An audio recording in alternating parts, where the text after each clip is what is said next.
नमस्कार मित्रांनो, प्रेमाचे खरे रूप दर्शवतं ते म्हणजे स्त्रीच्या ओठांचे हावभाव. त्यांची बनावट बऱ्याचदा त्यांच्या भावनांना व व्यक्तित्वाबद्दल संकेत देत असतात, इशारे देत असतात. पण पूर्णपणे प्रत्येक व्यक्तीवर लागू होत नाही. पण परंपरागत स्वरूप आहे. काही संकेत गोष्टी सांगितल्या गेल्या आहेत.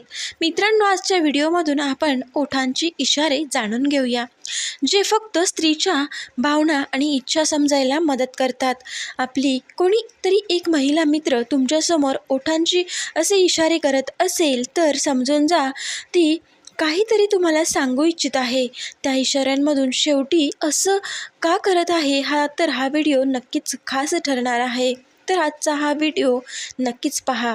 आपण पाहणार आहोत जी स्त्री पुरुषांबद्दल त्याच्याशी काही संबंध ठेवताना देत असेल ते इशारे. चला वेळ न घालवता सुरुवात करूया. ओठ आणि कामुकता दोन्ही पण प्रेमात आणि आकर्षणाचे व्यक्त करतात. ओठ कामुकतेचे एक स्वाभाविक प्रतीक आहे, कारण ते कोणतंही संवेदनशील भावना प्रकट करतात. जेव्हा ओठ प्रेमात सक्रिय होतात तेव्हा ते कामुकतेचे सगळ्यात प्रभावशाली पैलूच उजागर करतात. संबंधामध्ये पहिला इशारा तर ओठांना हलकंसं दाताखाली दाबणे म्हणजेच हे फक्त कायम तणाव आणि उत्सुकतेचं आकर्षण किंवा संकेत नाही. तर मित्रांनो, जर कोणतीही स्त्री बोलताना ओठांना सारखं चावत असेल, दाताखाली दाबत असेल, तर तिची रुची तुमच्यामध्ये नक्कीच आहे. मित्रांनो, लिपस्टिक ठीक करणे हा एक किंवा सारखं ओठांना स्टिक ठीक करण्याचा प्रयत्न करणे, तर हा आकर्षित बनवण्याचा प्रयत्न असतो. स्वतःला यात आकर्षक कसं दाखवावं हा प्रयत्न असतो.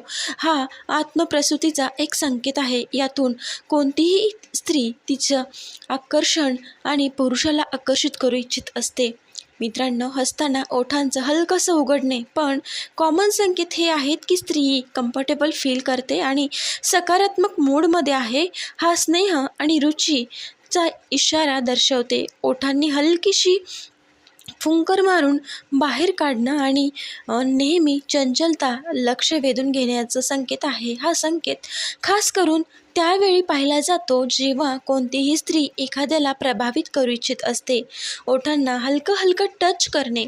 मित्रांनो, जर एखादी स्त्री तिच्या बोटांनी ओठांना चिमटी काढत असेल किंवा टच करत असेल, तेव्हा हा संकेत असू शकतो की कोणाच्या तरी उपस्थितीमध्ये आकर्षित फील करते. ओठांना सारखं ओलं करणे म्हणजेच नर्वसनेस किंवा आकर्षणाचा संकेत असतो. तुम्हाला हा व्हिडिओ कसा वाटला नक्की मला कमेंटमध्ये सांगा. आवडला असेल तर लाईक, शेअर आणि सबस्क्राईब करा. धन्यवाद. पुन्हा भेटूया नवीन एका व्हिडिओसोबत. तोपर्यंत सर्वांना श्री स्वामी समर्थ.